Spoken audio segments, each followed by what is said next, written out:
Recuérdame. La luz del móvil iluminó el rostro de Gabriel en la sala oscura. El nombre aún estaba guardado a Marina, 19 años. Sus dedos dudaron sobre el contacto antes de tocar la pantalla. El tono de llamada pareció resonar en el silencio de la casa dormida. Al otro lado, una voz suave y familiar respondió. Era Marina, pero con una resonancia más profunda, quizás de los años.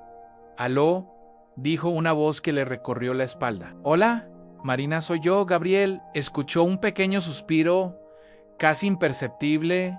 Gabriel, ¿en cuánto tiempo? Se recostó en el sofá, cerrando los ojos. Contó que había pasado por la calle de la antigua escuela, que las construcciones estaban distintas, modernizadas, pero que aún quedaban marcas de tiza en los ladrillos a la vista, cicatrices coloridas de un pasado terco. Marina caminó hasta la ventana de su apartamento. La ciudad brillaba allá abajo, impersonal y fría. Recordó los corazones que él dibujaba con las iniciales, de cómo se quejaba de que era cursi, y de cómo él defendía aquellas declaraciones públicas de afecto. El río bajo, un sonido ronco y nostálgico. Recordó los encuentros después de las clases, el uniforme de ella, su buzo gastado, las conversaciones interminables en la banqueta, como hablaban de todo menos del futuro. Ella se sentó en el antepecho, abrazando las rodillas. Dijo que le tenían miedo al futuro en aquella época. Sabían, en el fondo, que los separaría, pero en aquel momento se sentían invencibles. Era una verdad dolorosa y dulce. Gabriel observó las fotos de familia en la estantería. Esposa, hijos, una vida construida con cuidado. Se preguntó, por un instante, por la alcancía en forma de torre Eiffel, aquel que guardaba monedas para un viaje que nunca sucedió. Marina respondió que su madre la donó en una limpia. Ella, a su vez, recordó las revistas de viajes, vendidas en una librería de viejo, años después, sin ceremonia. Cada objeto era un fragmento de un sueño abandonado. La conversación derivó en los matrimonios en la azotea, el vino barato, las uvas, la banda sonora de Aladín. Él describió las carreras hasta el río, después de aquellas noches. El agua fría, las risas, la sensación de naufragio. Marina sonrió al escuchar la frase que un día dijera «náufragus giaomo». Sonaba ridícula y verdadera al mismo tiempo. El reloj marcaba casi medianoche. Él contó sobre su vida, arquitectura, familia, hijos. Ella compartió la suya en clases de piano, un matrimonio deshecho, la soledad elegida de un apartamento minimalista, el piano en la esquina, testigo silencioso. Hubo una pausa cargada de significado. Él entonces confesó un pensamiento recurrente, la idea de que había un cierto placer en sufrir aquella añoranza, las ganas de volver a verla, de reescribir el final. Marina le advirtió con dulzura que no idealizara el pasado. Dijo que su historia fue bella precisamente por haber sido corta. Se detuvo en la cúspide, como un suspiro detenido en el tiempo. Si hubiera continuado, quizás se volvería común, llena de trivialidades y desgastes cotidianos. Gabriel sabía en el fondo que ella tenía razón. Preguntó si ella era feliz. Ella respondió que estaba en paz, que era distinto. Él afirmó tener una vida buena, una familia que amaba, pero que había noches en las que se perdía en él.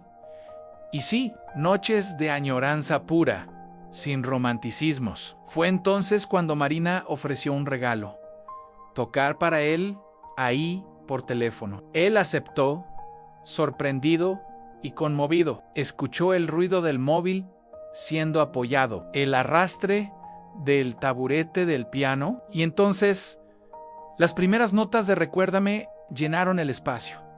Suaves, melancólicas, perfectas. Gabriel cerró los ojos y se transportó a la azotea, al claro de luna, al gusto dulce del vino barato, a la certeza juvenil de que el amor era eterno.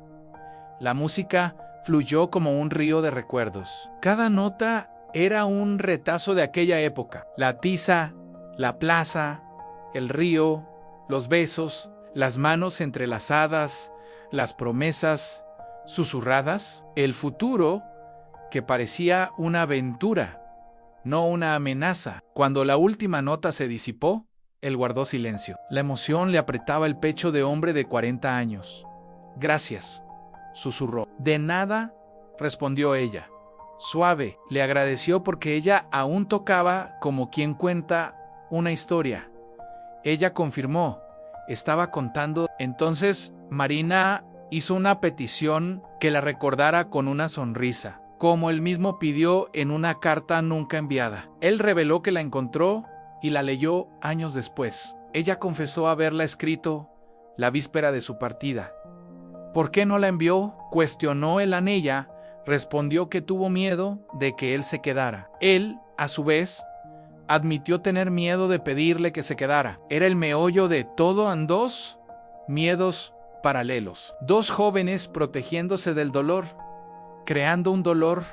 Mayo R. Marina la llamó, ¿sí? Si algún día quieres tomar un café y reírnos de nuestra adolescencia perdida, mi número es este mismo. Lo sé.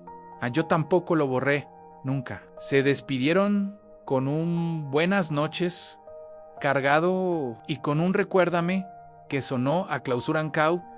La llamada terminó, el silencio volvió, pero ahora era distinto, más ligero, como si una carga hubiera sido compartida. Gabriel miró nuevamente las fotos de familia. Amaba esa vida. No la cambiaría, pero se permitió guardar un rincón en el pecho, un espacio pequeño y sagrado para aquel amor adolescente, para los besos de tiza que el tiempo no borró. Al otro lado de la ciudad, Marina permaneció en la ventana. La noche estaba llegando a su fin. Sintió una paz extraña, una conclusión. La añoranza no se había ido, pero se había transformado, se había vuelto parte de su paisaje interior, ya no una herida.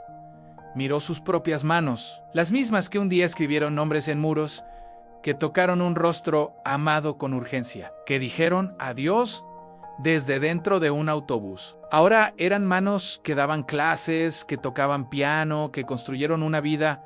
Sonrió a su reflejo en el vidrio. Recuérdame, había dicho él, Anne, como si fuera posible olvidar. Algunas personas no se olvidan, se vuelven coordenadas en el mapa del alma. Fue hasta el piano, lo cubrió con la tapa, apagó la luz y dejó que la madrugada la envolviera. El amanecer traería un nuevo día, con su rutina y sus sentidos, pero en aquel instante se permitió habitar el limbo, el territorio sagrado de la memoria, donde dos adolescentes aún se besaban bajo las estrellas, donde los corazones rayados con tiza permanecían intactos, donde el amor, aunque perdido, nunca dejaba de existir. Como una canción que no termina, solo hace una pausa, respira y espera a que Dios te bendiga. Suscríbete al canal